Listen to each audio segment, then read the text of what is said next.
Isang makabagong pamilihan ang binuksan kamakailan sa bayan ng Bacnotan, La Union.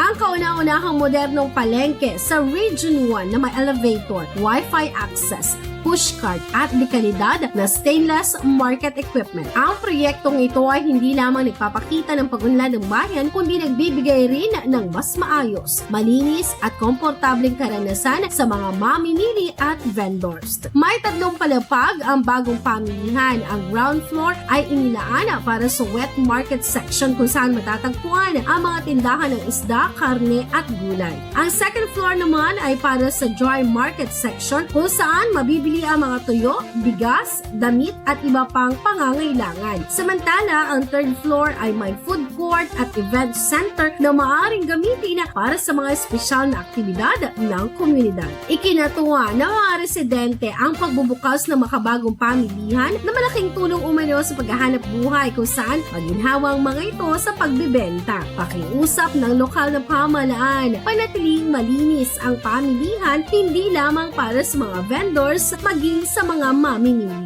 Yan ang ating good news for today. Ako si Idol, Tita Ronnie Tatak IFM. IFM News. IFM News. IFM News.